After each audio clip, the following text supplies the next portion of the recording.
कर्ण ने श्री कृष्ण के बदले दुर्योधन को क्यों चुना? महाभारत भारतीय संस्कृति और साहित्य का एक ऐसा महाकाव्य है जिसमें जीवन के हर पहलू का वर्णन मिलता है। इसके पात्र, घटनाएं और कथाएं आज भी हमारे जीवन को दिशा देने में सक्षम हैं। महाभारत के विभिन्न पात्रों में कर्ण का स्थान विशेष है। कर्ण का जीवन संघर्ष, बलिदान और अपने मित्र दुर्योधन के प्रति अटूट निष्ठा का प्रतीक है। लेकिन एक प्रश्न जो बार बार उठता है वह यह है कि कर्ण ने श्री कृष्ण के बदले दुर्योधन को क्यों चुना? इस प्रश्न का उत्तर पाने के लिए हमें कर्ण के जीवन, उनके व्यक्तित्व और उनके परिस्थितियों का गहन अध्ययन करना होगा।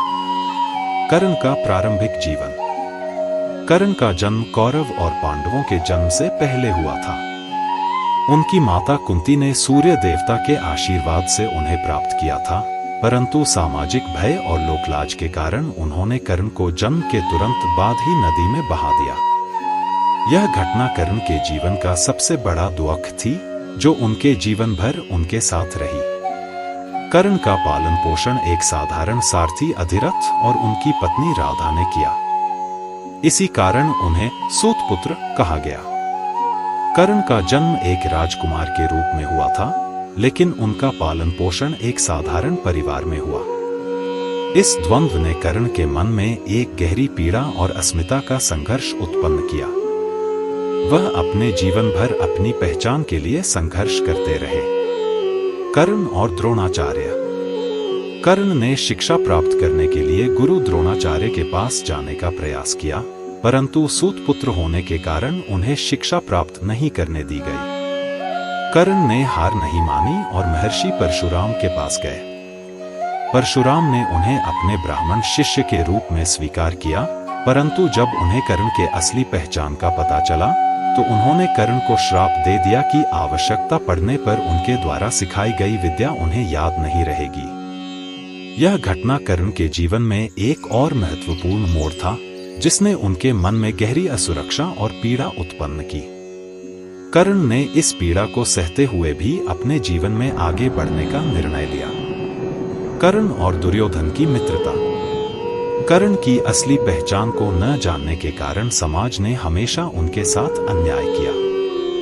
एक बार जब द्रौपदी स्वयंवर में कर्ण को सूतपुत्र कहकर अपमानित किया गया, तो दुर्योधन ने उन्हें अंगदेश का राजा बनाकर सम्मानित किया।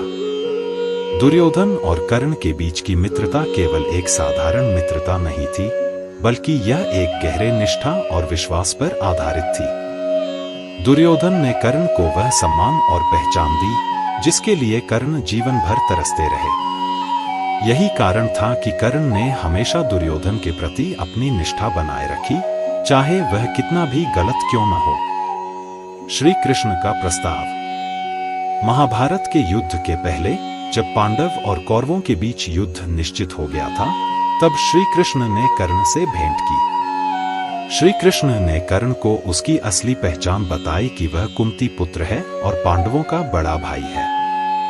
उन्होंने कर्ण को पांडवों की ओर से युद्ध करने का प्रस्ताव दिया और बताया कि यदि वह पांडवों के पक्ष में आता है तो युद्ध का परिणाम पांडवों के पक्ष में सुनिश्चित हो जाएगा। श्री कृष्ण ने कर्ण को उसके वास्तविक स्थान और सम्मान का वादा किया। उन्होंने कहा कि पांडव उसे बड़े भाई के रूप में स्वीकार करेंगे और वह इस युद्ध के बाद सभी पांडवों का राजा बनेगा। श्री कृष्ण का यह प्रस्ताव कर्ण के लिए बहुत महत्वपूर्ण था, क्योंकि यह उसके जीवन की सबसे बड़ी पीड़ा को दूर कर सकता था, उसकी पहचान का संकट। कर्ण का निर्णय। श्री कृष्ण के प्रस्ताव के बावजूद कर्ण ने दुर्योधन का साथ देने का निर्णय लिया। यह निर्णय उनके जीवन के सबसे कठिन निर्णयों में से एक था। कर्ण का यह निर्णय उनकी निष्ठा, वफादारी और जीवन के सिद्धांतों का प्रतीक था। कर्ण ने जीवन भर जिस व्यक्ति को अपना सच्चा मित्र माना, जिसके कारण उन्हें समाज में सम्मान और पहचान मिली, उसे धोखा देना उनके सिद्धांतों के खिलाफ था।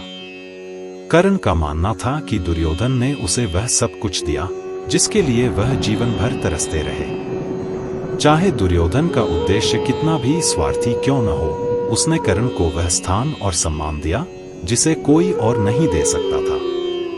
कर्ण का धर्म संकट। कर्ण का यह निर्णय भी उनके धर्म संकट को दर्शाता है। एक ओर उनका रक्त संबंध था जिसमें उनके असली माता पिता और भाई बहन थे, और दूसरी ओर उनकी मित्रता और निष्ठा थी जिसमें दुर्योधन था। कर्ण का यह धर्म संकट बहुत गहरा था, लेकिन उन्होंने निष्ठा और वफादारी को अपने जीवन का धर्म मानकर दुर्योधन का साथ दिया।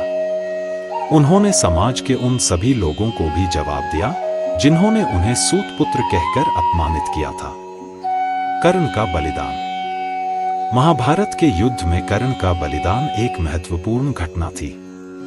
कर्ण ने अंतिम समय तक दुर्योधन का साथ दिया और अपने जीवन की आखिरी सांस तक अपनी निष्ठा बनाए रखी।